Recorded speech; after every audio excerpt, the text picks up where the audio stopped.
All right, good afternoon, Keepers of the Cash. Gary B, the Casual Comic Guy here, and we are going to hit our intro and come right back and introduce you to our guest.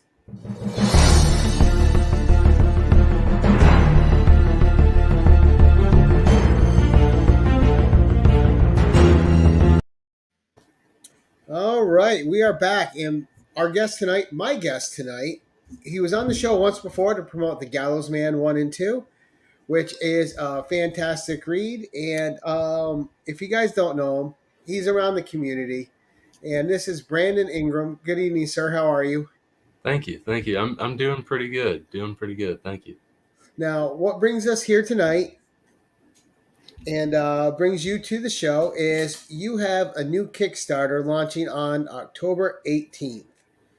So we'll discuss that in a second. But first, I think what we'll do is I'm going to bring up that link and we will play the short video that is on that page and let you talk about it. Sounds good. And now you said this video was made 2 years ago, huh? Yes, 2 years ago. It's still a good video, and that's the reason I kept it for this. But yeah, it goes over issue 1 at least. All right, well, let's take a look.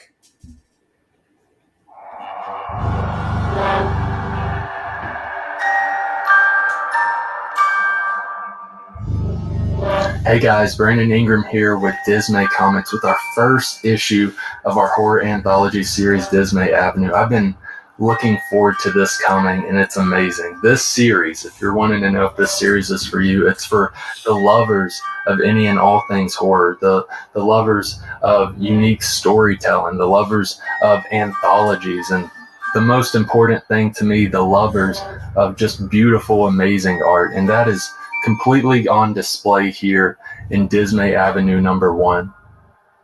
In Dismay Avenue number 1, we have the amazing Jade Sky up on art. She does an incredible job. We also have the incredible Nikki Powers on lettering, and it all culminates into a great main story for Dismay Avenue number 1. The main story is called Program. It's called Program. Program, it follows the cute young couple of Ben and Mia as they go on what seems like just another movie date night for them. Just another movie date night that happens to be at an almost unknown movie theater on the outskirts of town.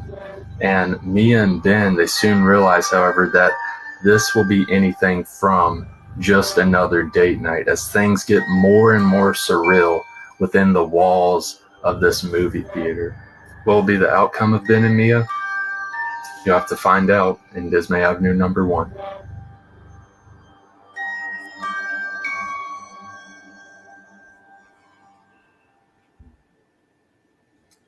All right, and I was trying to look up some of the artists while I was playing on Instagram here. I had one follow me today, and actually, artist I really liked, but that was a really cool preview. A perfect time of year for something like this. Oh yeah. And what made you approach after doing the Gallows Man? Was this something you had been working on before the Gallows Man and decided to revisit, or did this come after you wanted to go in a different horror direction? So I'll try to not make it too long of a story, but this came before The Gallows Man. I wrote this before The Gallows Man was working on this. These were some of the first comics I was working on, both issues 1 and 2 of Dismay Avenue. And basically, I did a Kickstarter back in October of 2022 for Dismay Avenue number 1. I did a Kickstarter 2 years ago for that. And this is when I knew nothing about running a Kickstarter. I knew nothing about running a Kickstarter then. I knew how to set it up and all that stuff, but I didn't know that you had to reach out to people, tell people about the book and stuff, tell them like a long time prior to the book coming out, as well as like, yeah, not messaging family and friends a week after the book has launched. You need to like let them know. There's a lot of stuff. Like ultimately that Kickstarter failed because I had huge ambitions, but didn't have the work, or like what I mean by work is promoting the book and stuff like that. Like I wasn't, I had no knowledge of that. Right, you weren't prepared.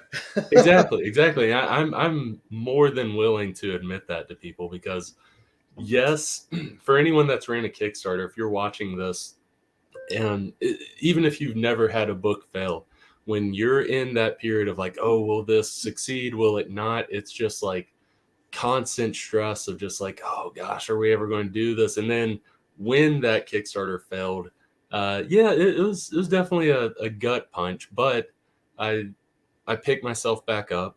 I didn't say like, oh, I'm not doing this anymore. I was just like, no, I learned from my mistakes, which in that one, there was a ton of mistakes I learned from.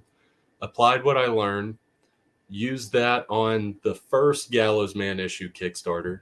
That did really well, and just kept going from there. Gallows Man 2. And this one, this is Brandon projecting based on stuff I've seen. I think I would love to see it, and I think this Dismay Avenue number 1 and 2 Kickstarter will do better than the Gallows Man number 1 and 2 Kickstarter. But we'll have to see. But I think it will do better than that. But it ultimately comes to learning from your mistakes and picking yourself up when you feel like you got knocked down. Right, and It's that. sometimes the learning curve is just part of the process. Exactly. That's the thing is yes, it does suck. It's definitely a stomach punch. But you have to realize, you have to see the you have to be a little bit of an optimist and see the positives that came from it, such as what you learned along the way, the people that you got in contact with along the way. There was a lot I learned from it. It sounds weird to say, I'm happy that my first Kickstarter failed, because there was a lot I learned from that. Whereas had it been successful, even if that was successful and the Gallows Man ones were successful afterwards, I would not be as knowledgeable as I am now if you had that alternate reality, Brandon. Right, it paid its dividends for you in making Exactly. these ones more successful and better produced than they would have been otherwise. Exactly. I'm more knowledgeable at promoting stuff. I'm not amazing at it. I'm always learning, but I'm way more knowledgeable at promoting stuff and the Kickstarter landscape and stuff like that than I was 2 years ago when I tried that. Now let's break down Dismay for a second. Yeah. Why the word Dismay? Why Dismay Comics? And of course, the horror anthology is branded after the brand of the studio. So, what is it about the word Dismay that Brandon likes so much here? I first want to mention that the comic name itself, Dismay Avenue, came before the brand name Dismay Comics. Oh, Because I was trying to think, I was going to make a horror anthology series with Dismay Avenue. I was trying to think of a good name for that, and I wanted to. I'm not a huge fan of these, but I have always loved the name. I wanted to lean into like R.L. Stine, how he has a set of books called Fear Street. I always really love the name. The books are 50-50. Some are good, some are not so good. But I always loved that name, and I wanted something along that line to kind of fit into this. So it was looking in thesauruses and stuff of street equivalent, fear equivalent, but I also didn't want to be like, oh, Terror Avenue or Fear right. Avenue, because I think Sounds those a are bit generic.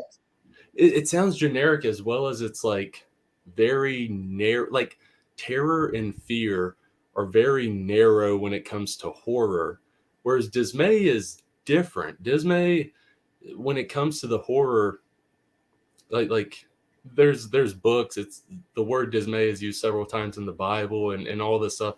Like dismay is there. It's not saying it's more broad, but it's less More open to narrow. interpretation.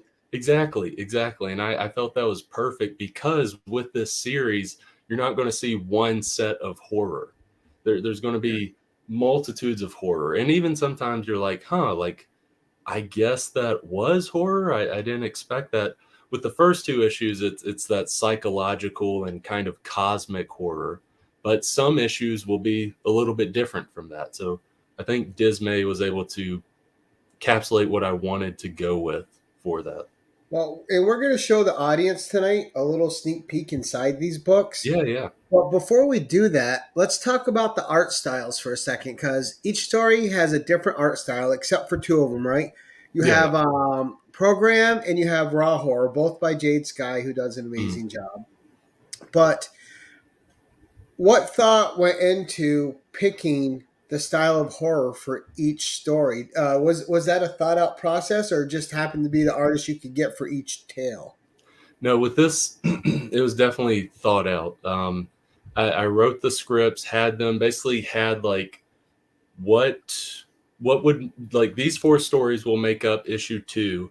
Program is such a long story; it will likely be one issue. I didn't know if there'd be a longer story as like a backup or whatever at that time, but wrote these and had specific art styles I had in mind. Like with Program, the issue 1 thing, I was looking for that kind of surreal, atmospheric art style. And I think Jade Sky was perfect for that, because I was with all these artists, I was like scouring deviantart.com looking for artists and stuff. I found her because I was looking specifically for that. With Tolls the Bells, the more manga type art style. Yeah, with I was Gaetano Matruglia. yes, which he did an amazing job, because when I wrote that script, I'm a huge fan of Junji Ito. He does a bunch of horror manga stuff. Like, people that are into manga, they know Junji Ito. If you're really into horror, you probably still even know Junji Ito. But yeah, I was huge into his stuff. So when I wrote that script, it was very much like with that in my mind. Um, and when it was done, I was like, yeah, I need to find someone that can do like Junji Ito-esque art style.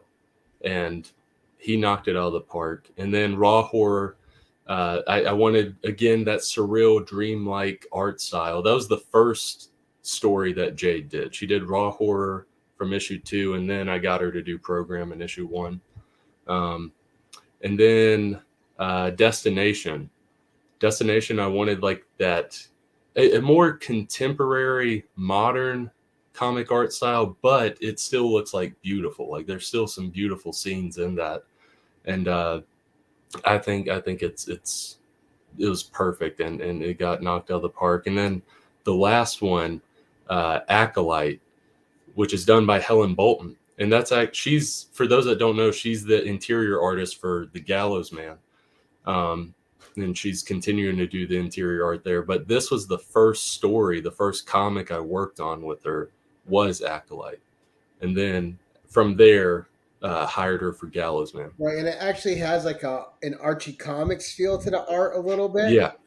Yeah, I was going Cool for story, I was going for that kind of Archie, a little bit of like Dr. Seuss-esque art style to there's a bit of juxtaposition as you're reading it, because it starts out, it feels like almost like an Archie book or a Dr. Seuss book, and then it starts going, it's like, oh, these people around Mr. Hinklehorn are like cursing and being mean to him. This is a little bit odd, but Right. Well, and it was cool too, because when you read it definitely gives each story its own distinct feel.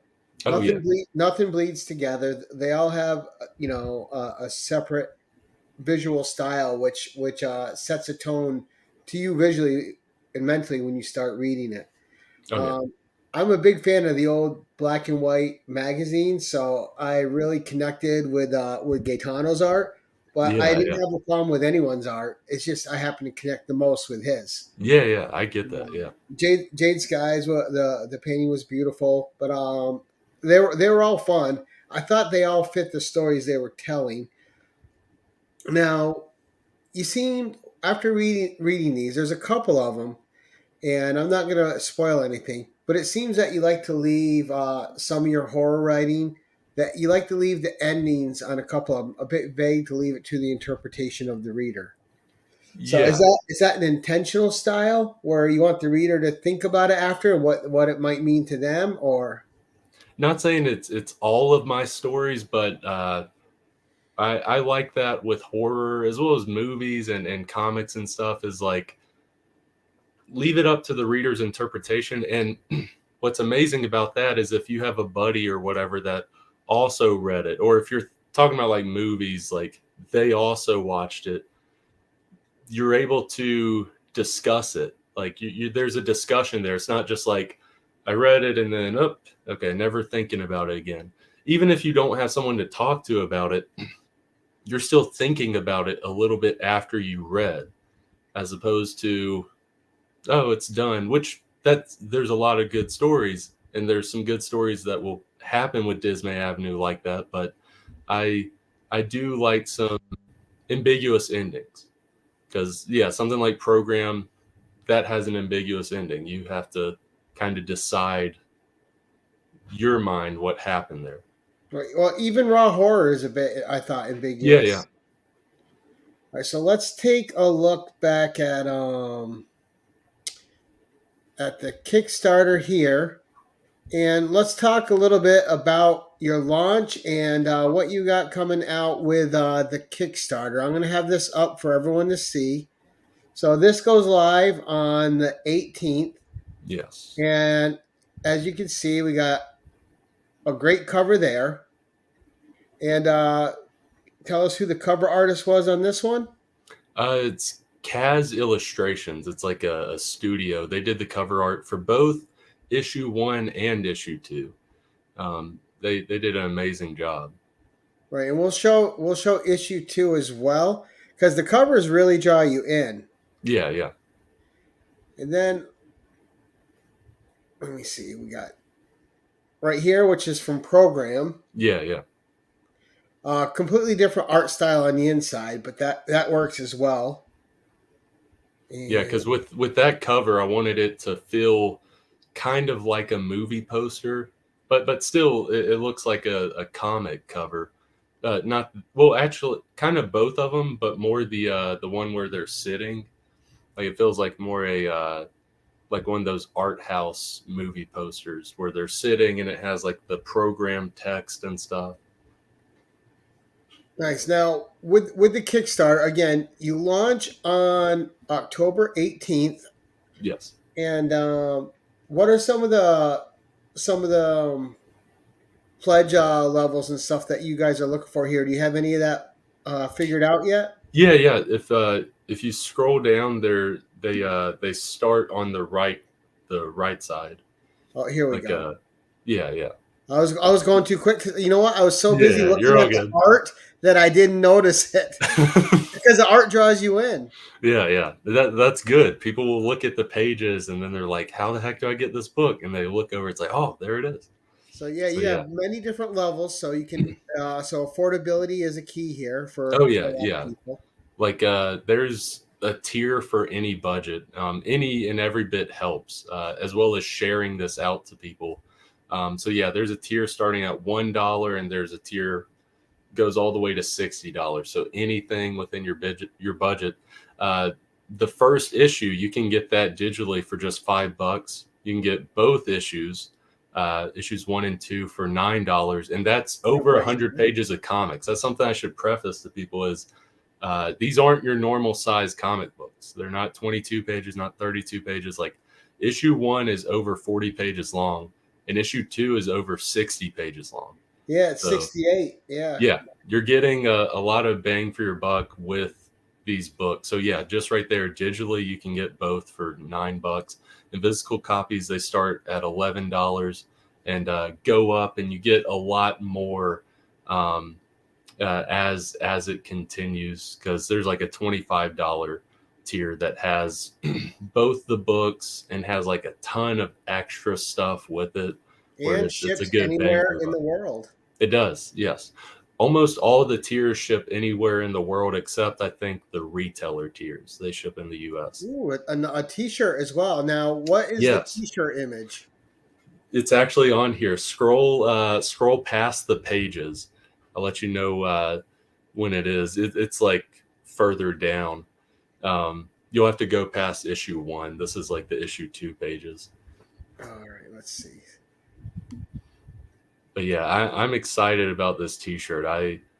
I personally want like at least 1 or 2 for myself, and I want Oh, other here we people to go. have it as Oh, well. it's the So there it Gaetano is. art. Gaetano It's Matruglia art.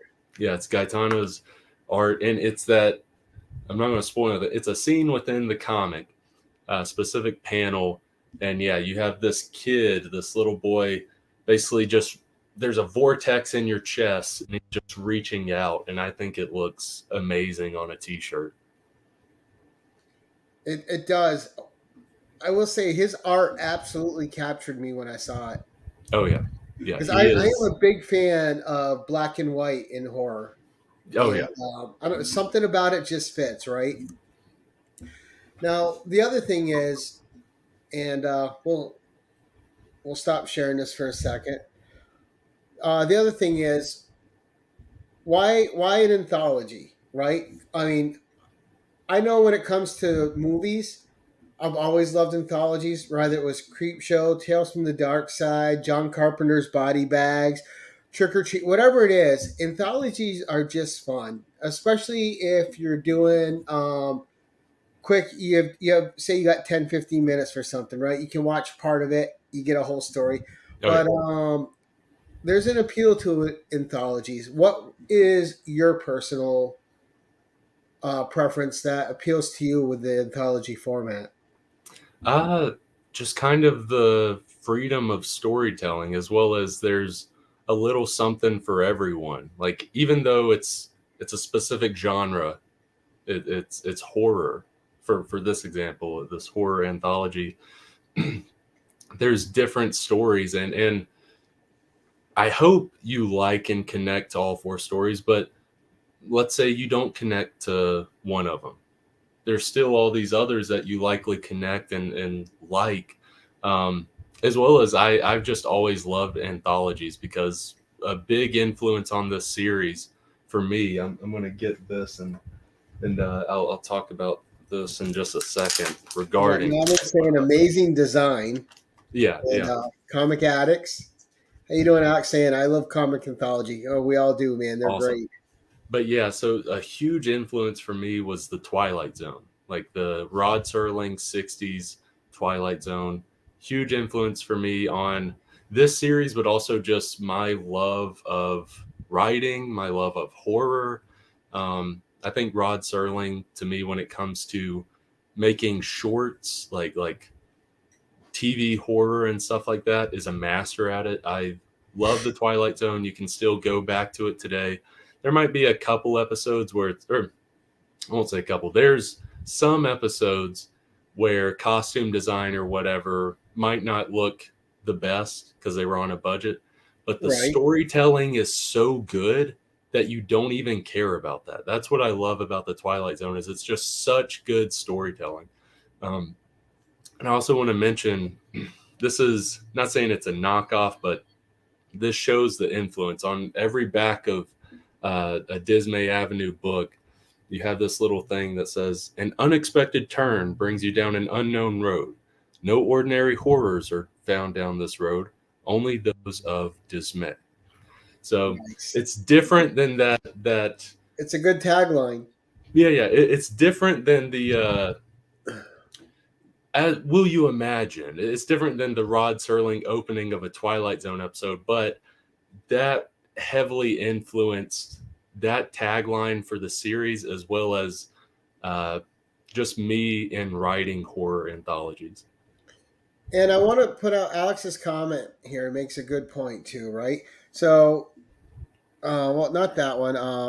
He likes anthologies because he doesn't need to know what happened last issue, which is great, right? Exactly. Well, your Kickstarter has Dismay Avenue 1 and 2. You Yeah. don't have to buy into both right away. Buy one, No. read it. When you get a little bit more money, if you're strapped, get the next issue. Exactly. Now, how long is this Kickstarter running for? So it'll be from October 18th at 12 p.m. Central Standard Time. So noon, October 18th Central Standard Time to November 18th, noon on that day as well. So an entire month you have a chance to get this. And I do want to mention to people, if you are interested in this, don't hold out, because I don't put my books on like an online store afterwards. It might be a bad business model by me doing that, but I like these Kickstarters to feel kind of like an event for people, like, oh, you got in, like you got the book and stuff. Because I've said this a couple times to people recently. I don't want to, not saying I'm anything near their popularity or anything, but I don't want to pull like a Boom Studios, where Boom Studios did a Kickstarter for Berserker. No offense, Boom Studios, but this is what happened. Boom Studios did a Kickstarter for Berserker, the Keanu Reeves book. It did amazing, like one of the best Kickstarters for a comic ever. Then a few months later, you can get that book in a comic shop. All comic shops had Berserker. Right, you only My pay problem- $4 for it. Exactly. You paid $4. You paid $4 at a comic book shop when that Kickstarter was probably $15. Probably $15 for the Kickstarter, when you could have got it for $4 at that comic shop. I don't want to do that to people. I don't want to have this Kickstarter. You pay what is on the tier, and then a few months down the road, I put it on my website, and it's like, oh, I could have got it cheaper on his website. Like, no, I'm not a fan of that business model. I also just like the idea of it feeling special. Exactly. Yes. And what's great is I know for a fact you put out a quality book, because I bought the Gallows Man 1 and 2, and that is a nice little collection. It looks great. What I want to get into with that, though, is you have these different tiers. There's people out there that really like the physical media, but I just read both of these digitally, and I can say that they read really smooth digitally too. It's like almost like they had digital in mind. Like, this pages nicely in a digital format. So even if you're going for the digital format, it reads real easy. It's Yeah. not a one over the other with this book, which I thought was nice. And I do want to have that accessible, because physical is a big thing. Physical is important, and ultimately I love physical more than digital, but I don't want to cancel out digital, because It's the part biggest of the norm. exactly, it's part of the norm of comic community comic reading, as well as that's important for people that don't live in the United States, because Right. shipping internationally is outrageous prices. It's outrageous shipping internationally. Whereas if they're interested in the book, they can get it digitally, and they don't have to pay that outrageous price to get it shipped internationally. And I'm okay with people doing that. Again, probably a bad business, me saying this, but I'm not a businessman. I like comics. I want to share comics with people. If you don't live in the United States, me personally, recommend you get these digitally, just so you're not paying the crazy international shipping fees. If you're just dying to get the book physically and signed and all that, that's okay. I'm happy with that, but I do recommend people that are international probably get it digitally, so you can enjoy the book and it not break your wallet, because U.S. Postal Service is stupid when it comes to what they're charging. Right, it is. It's international shipping's crazy. It is. Now I'm a physical copy person, and I like my Yeah, physical same. copies. I don't have anything against the digital format, though. I've read tons of comics digitally. I've read tons of novels digitally. What I liked about this is, when you have it digitally as well, you can read it on the go. Because I don't, Yeah. although I'm a physical copy person, I do not like taking physical books anywhere, because they always get crunched, corners always get bent. So there was a few of the stories in the second issue that I read on the go. I'm Yeah, like, yeah. all right, I got, when I read it, I was like, oh, okay, I got 10 minutes. Let me bring up Brandon's book and get another story in while I'm waiting, rather. So, And that's the thing. I prefer physical as well, but I'm not saying I'm old, and I'm not like making fun of these people, but there are some older comic readers who are just hell bent on no digital. digital is the worst thing that's happened to comics and stuff. Like, no. Like this is like a good, this is a good extra thing to get people into it. It's an Right. extra avenue to have them into it. I mean, like I know people who don't go to a comic shop and buy a physical copy, but and sorry for those comic shops, but they will download the Marvel Unlimited app, or they'll download the DC Infinite app, Right. and It they'll read adds their comics that way.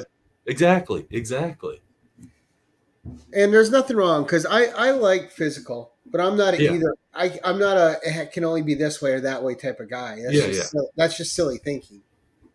Especially as things evolve, there's got to be new and different formats. Otherwise, Exactly. we'd still be driving around with 8 tracks. Yeah, yeah. Exactly. Like, and media can die if you don't, not saying adapt, but bring in these other avenues or technologies that can have the more modern audience in mind.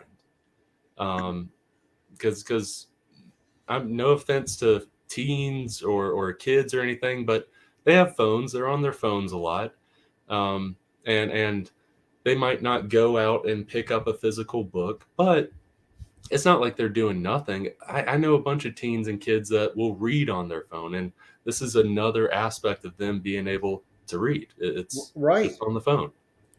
And well, let's get back to the actual books Yeah, too. So, like you said, there's and what we brought up, the different art styles are amazing. So we're gonna go back into this, and we are just going to let's see.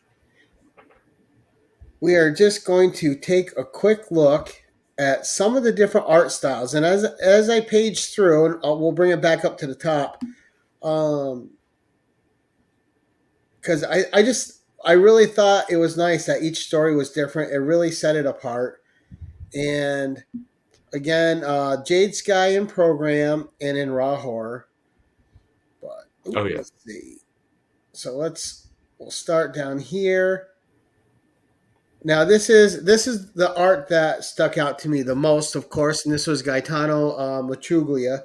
yeah, And so when you're telling these stories, and you're reaching out to these artists. Like, look at that monster. How could you see that and not want to read yes. this, right? Like it's such amazing art. Like all of these artists, all of them, I'm like, I'm so glad I found them, but I'm also like big publishers. Like I'm a small fry, but big publishers like notice these people.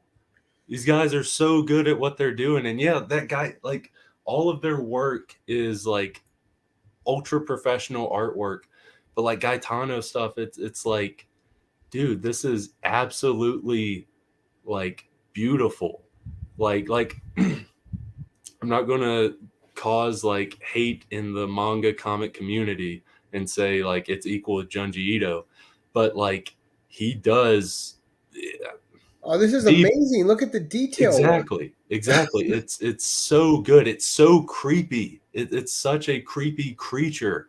Like it's based off of a painting that one of my friends did, and that's in the back of the book. There's letters pages, and you can see about that. But I mean, Gaetano's what he turned from that painting to this is amazing. And I want to bring attention to the kid's eyes here because this is just a small panel, but throughout Yeah. this story, he really shows what the kid's feeling through expressions, which is, I think, one of the most difficult things is to draw expressions and show what the character is feeling in the art. Oh yeah. Yeah. This kid, as it progresses, is just more and more just terrified, just mortified. Like, what the heck am I seeing? What the heck is going on? And then And he's this, like, ooh, I'm sorry, go ahead. oh, I was going to say, and he's like a 10-year-old kid, basically, 9, Right. 10-year-old kid. It's like, this Didn't is have to experience insane. it. Exactly. And this is just a great isolation painting. Just this one Yes, guy in the chair. Like what has he suffered through, right? exactly. And of course, that's Jade Sky. And then Destination. This is art by Federico Guillen. I think that's Or probably the Gillen. right way to say it. I always say Gillen, but I'm probably saying it wrong. All right, so we'll go with Federico Guillen for now. And if Yeah. I'm wrong, Federico, contact me and let me know, sir. Let me Uh, know as well. I don't want to be saying your name wrong all the time, because I always, when we're talking in emails and stuff, I always call him Fred because Fred's his nickname and stuff, and I never use the last name. So Now, this a completely different art style, but equally as effective in the story it's telling. oh yeah, And what I really like about this art is if you look at the use of light and shadow and shades oh in yeah, this, and then I don't want to give anything, but look at that monster. I'm so oh glad yeah, this part was on there. That monster is amazing, and there's an even scarier looking monster than that that's not shown yeah, here, oh yeah, and we're not going to spoil what that is. But again, with expressions, what sold me on the art here is how they captured expressions. oh yeah, And I like the what the triangle did. I don't want to give that away either. But look at this girl's face. She's going through it. oh yeah, yeah. This is in the Kickstarter synopsis, so it's not spoiling. But for those with Right. that story destination, it's a little girl and her mom go to a thrift shop. And while they're there, little girl finds, like, she wanders off on her own and she finds like this weird looking musical triangle, and she hits it. And when she hits it with like the metal triangle piece, she gets basically transported slash teleported to another dimension. Uh, not the Beastie Boys song, Another Dimension, not that. Right. No, this is scary. She gets transported to like another dimension, and it's scary. It's a But little not bit just weird, a little one. bit scary. And each time that she hits it, it almost seems like it gets worse, like the places she goes. And that's ultimately what it is that crazy journey. And And I it like it also a lot. feeds on the terror of a child being separated from their parent. Oh yeah. Yeah. Like she has to witness a lot of insane stuff. Like for an adult, for an adult to witness stuff, it's terrifying and insane. But yeah, a little kid by themselves, it's Yeah, very scary. I was noticing that Brandon really likes to put the kids through it in his stories. So I think Well, there was some kids he was mad at, and he took it out on these. it's more of in horror.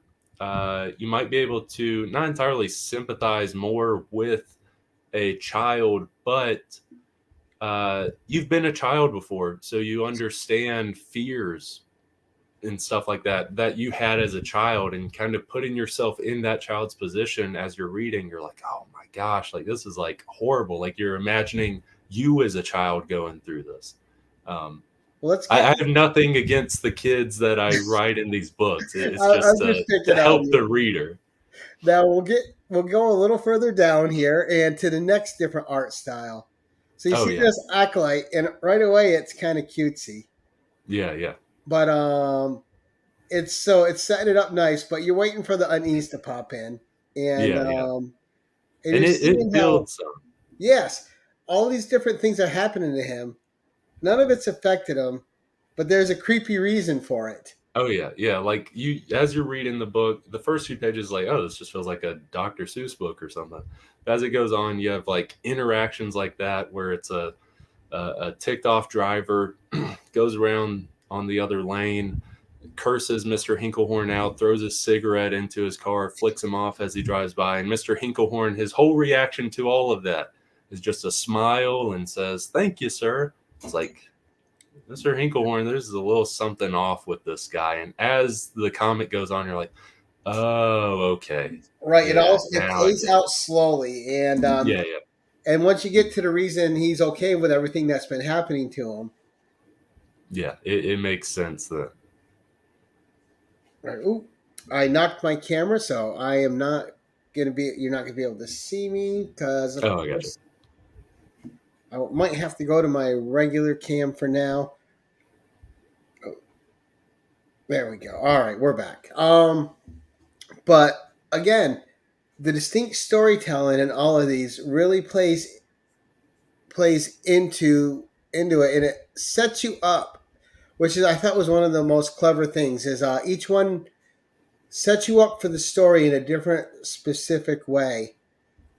Now Oh, this one right, is right here with the the with Jade theater. Sky stuff right here. Definitely blow up, make me tiny. I'm a minuscule thing when it comes to this. This art needs to be the display piece right there. That opening page to program where it's just the giant Cineplex. Um, I love that. I love like every single page of this story as it goes along, and then the page right after this where it's like the right there. I forgot I put that page in here where it's the cinema light and it's like flickering. It like flickers with each panel, and you got that rat in the parking lot. It scurries off as their car is pulling up and stuff. I was like, oh my gosh, I love that page when I come back to it. And yeah, like with Dismay Avenue #1, you get the first 5 or 6 pages of that when you look at this Kickstarter campaign. And you also get a couple other pages so you can see some more artwork. Yeah, just beautiful stuff. And I had never heard of any of these artists before I read these, so it was cool to be introduced to new talent. Oh yeah, Well, it's I should say new talent to me. They're no not no new talent, new yeah, talent to me. I get what you're saying. Yeah. Like I didn't know any of them or see any of their work before I like scoured through DeviantArt. And when I found them, like I was happy I found them. I was like, oh my gosh, I feel like I found like a hidden gem of an artist. But then I was also like, what the heck are all the other publishers doing out there? Hire these people. Like I want to see these guys do giant big stuff because their artwork is just so beautiful. It was, and just it was a lot of fun, and it's smooth. I do love anthology, and I do like what Alex was saying earlier. You know, if you only have a snippet of time, you could pick up and at least read a story, sometimes two, Oh yeah. and you can go back to it. If you miss an issue, the next one is an all new thing. Now, what I would like to see when you do something in the future is your own kind of crypt keeper introducing the stories. I've thought about that. I might have that it might not be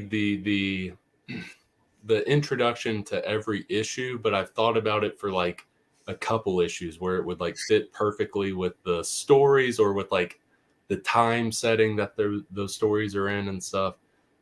You'll definitely likely see that in the future. Not sure what issue yet, but I will say there's going to be more than issue 1 and 2. I should mention that to people. And like Gary mentioned, these are anthologies, and with anthologies, you can start from any issue. So if it gets to issue 5 and you haven't read any of the previous ones, you can still hop on, enjoy issue 5, not have to read any of the previous stuff. But I recommend you do, but you don't have to because it's all one contained story. But yeah, I've got scripts to at least issue 7, but that doesn't mean like it has to stop there. Like I love writing horror, so this can go on as long as as long as I love horror and want to write horror, which I don't see that ending in any time soon.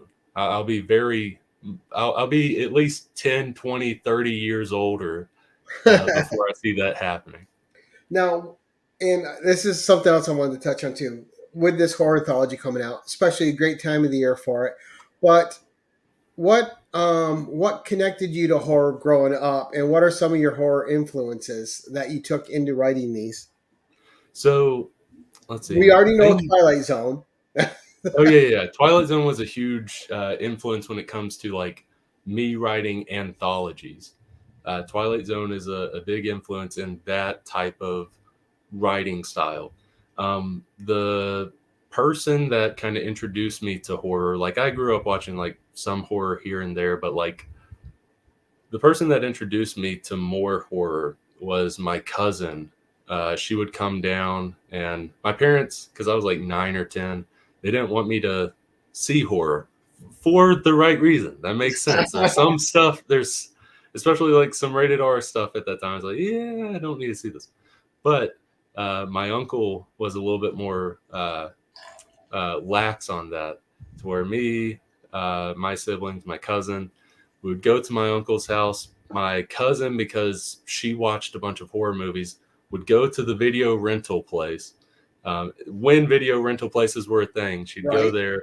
there, rent a DVD. And the one I remember the most is the one that sticks out to my mind. She rented Saw 3. I knew nothing about any of the Saw movies. Hadn't seen any of them, knew nothing about them. And then we watched Saw 3, and I'm like 9 or 10 years old. And like, of all the Saws, it might not be like the most kills or whatever, but it's kind of the most like gruesome deaths. Like, you can feel them. And yeah, 9 or 10-year-old Brandon watching that, I was like, like, Just eating it maybe up, huh? I liked it a lot. Maybe it messed me up in the head a little bit. Who knows? Maybe not. But I've always loved horror. I remember watching A Nightmare on Elm Street when I was like 6 or 7 with my dad. It was on cable, so it was like Totally the edited, huh? censored, the edited version. But as a 5 or 6-year-old, it was terrifying because I remember watching that with him, and then we had like a youth event that night, and I went there and I was just scared the entire time because I had just seen Nightmare on Elm Street. I was like, oh, and that, I know I'm rambling now, but that was during the time when those YouTube videos, it looks like a car commercial or something where it's like shows a big valley and it has like a car driving down a road, like down Yep. this road, and it's playing like soft music and stuff like that. And then this like zombie jump scare happens. It's super loud. I remember that video. I saw Nightmare on Elm Street, then went to this youth event, and our preacher was like, "Hey, watch this like interesting car ad or whatever." And we're all watching, and then that happens. I'm like, "Oh my gosh!" Like, I was already terrified. Then that happened. I was like, "Oh my gosh, I can't sleep tonight." I've always loved horror though. So that's nice. So this horror project is just one that you have a deep love for, which is always great. Oh yeah, oh yeah. Nice. Well, we are hitting the 50-minute mark. I think we've got a lot of good stuff out there about this. But good evening, Jerry. But I'm going to give you a few minutes here to just sum up what you want about Dismay Avenue and what people can expect from it in the future. Like you said, you've already got 7 issues planned. Okay. I'm going to assume even more artists with different styles coming in, plus the ones we've seen already. Yeah. You'll see some artists come back and stuff, but I do want to get new artists and new art styles and stuff with the series. Now, are these always going to be Brandon-driven books where you're the main writer? For the next few issues, most likely, but I do want to eventually branch it out to its multiple writers and multiple artists. I do want to branch it out to that eventually.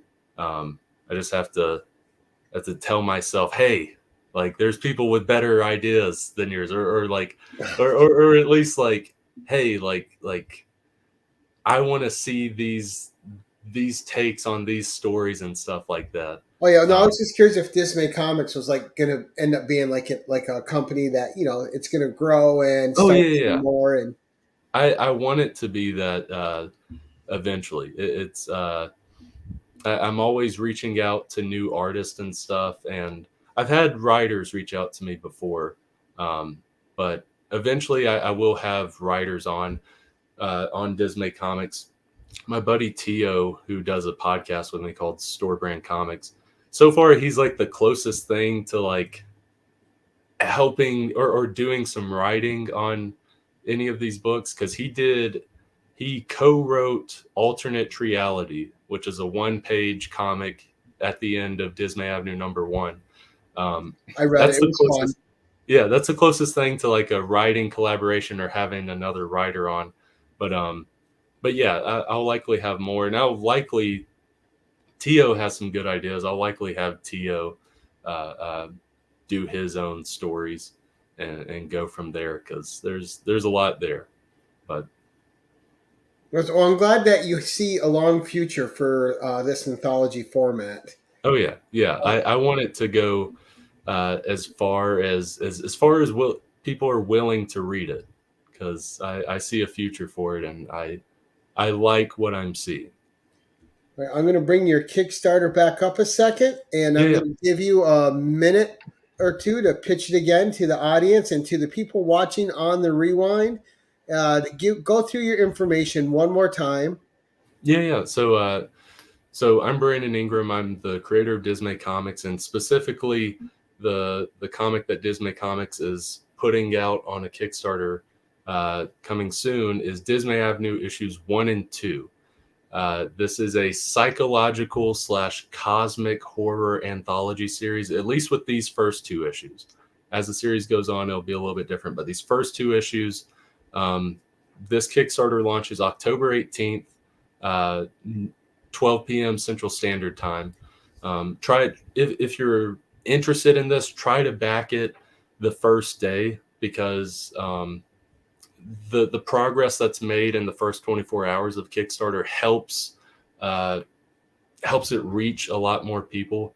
So if you are interested in this, I beg you, please, to back in that first 24 hours. But yeah, it's 2 comics. They're not your standard size comics. Issue 1 is over 40 pages long. Issue 2 is over 60 pages long, and there's 6 stories with both those 2 issues, and that's over 100 pages of comics. Over 100 pages of comics. There's a tier for any budget. There it goes from $1 to $60. You can get issue 1 digitally for $5. You can get both issues 1 and 2, for $9. Again, over 100 pages of comics right there. And then physical copies start at $11. And there's all kinds of different tiers there. There's retailer bundles, and like we showed earlier, there's an exclusive Dismay Avenue T-shirt with this Kickstarter. It's a good vortex with a little kid reaching out. So people were like, "Hey, what are you doing? You're trapping that kid." He'd be like, "Yes, I am. Yes, it's my vortex." But yeah, there's that. These comics are really good, and go for it for the comics. But if you know someone that doesn't care about comics but likes cool t-shirts or whatever, you can get the t-shirt separately. It's its own tier. But if you like the comics and you also want to get the t-shirt, you can click on a tier, and then there's an add-on section that pops up automatically afterwards where you can add the t-shirt to your order. So it's accessible to everyone. But yeah, these stories, they're very unique. Again, all the art styles are extremely unique. These are hidden gem artists that, no offense to a lot of professional artists, I think like these are really good. And it's like, hey, why isn't this in the comic store compared to that or whatever? That's me seeing these guys' artwork. But definitely back this book. There's backer giveaways. There's a 25 backer giveaway, 20 or 50 backer giveaway. Then the 75 backer giveaway, the big thing with that, it's on there, but I also have it next to me right here. When we reach 75 backers, I'm saying when, because I expect us to reach 75 backers. When we reach 75 backers, one lucky backer will get this original piece done by Thomas Tikas. Thomas Tikas is the cover artist for The Gallows Man. He did all 4-issue cover art, which I'll reveal issue 3 and 4 cover art sometime in the next few months. Though that cover art is completely done for both of those. But he does the cover art for all those issues. And this is a pencil and ink of Newsboy, who is Gallows Man's sidekick, chasing down like a mobster downtown city streets. He's chasing them with a giant battle axe. And that is a great piece. It's beautiful. I like it a lot. It's hilarious. I commissioned him to do a few of them for future Kickstarters and stuff like that. But so one lucky backer will get that when we hit 75 backers. But yeah, if you're interested in horror, interested in anthologies, this is like extra stars. If you like the Twilight Zone, then it's like, this is a no-brainer. You should get this. But all those different things, horror, anthologies, Twilight Zone, if you like any of those, definitely back this book. I think you'll have a good time with it. Again, it launches October 18th at noon Central Standard Time and will end November 18th, noon Central Standard Time. So you got a month, as well as I should mention, if you're hearing about the Gallows Man now and you're like, that actually sounds pretty interesting. I do like my horror stuff, but I'm interested in that as well. You can get these comics, and in the add-on section, there are the Gallows Man issues. There's issue 1 and issue 2.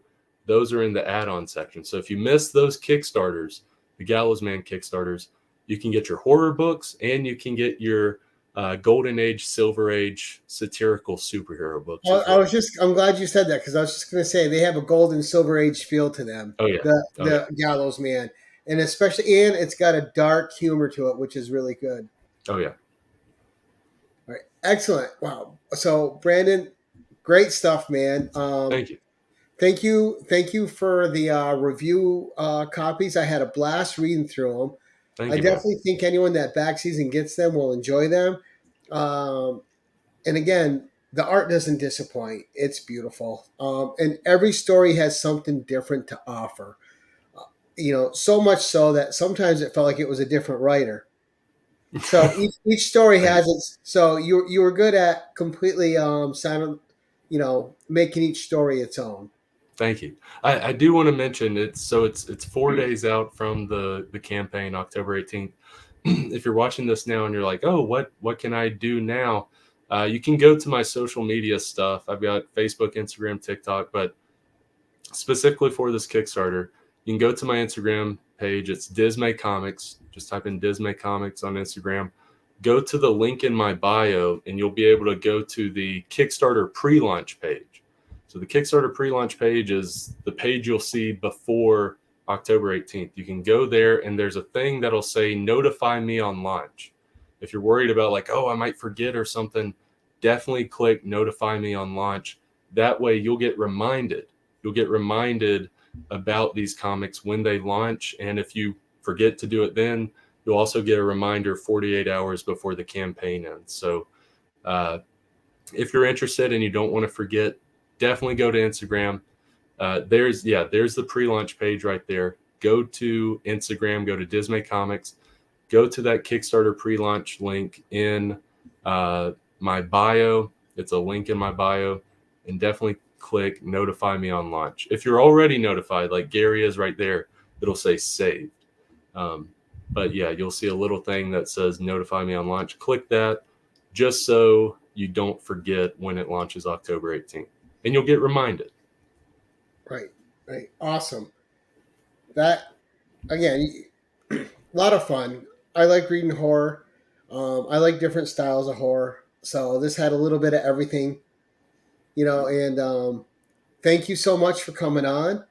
Thank you. And as you know, you always have an outlet on my channel. So anytime you want to come back, you just have to do nothing but reach out to me. Heck yeah, man. Thank you. So we wanted to keep this at the hour mark. So any of you watching this on the rewind, it's watchable. You can sit down and sitting. You can get the information you need to go back this fine gentleman and his work, and support all the great artists he has working for him and helping him to translate these stories to the page for you. Again, if you can't afford the physical, the digital copies read splendidly. I read them digitally, had no issues, a lot of fun, beautiful format. They look great. They scroll nice. And the cool thing about the digital is just blowing up and getting details on some of the art, or I really wanted to dig into some panels. But Brandon, thank you again. Everyone in the audience, thank you guys so much for coming out and supporting the channel and supporting Brandon. I hope you all go to the Kickstarter and hit that reminder for him. And that's it for now, guys. Until next time, keep it casual. Attention all, use channel sponsor Rogue Trader at theroguetraderutah.com and my code Keep It Casual for 10% off your comic cleaning and pressing needs. Remember, when submitting your books to be graded, use a trusted professional.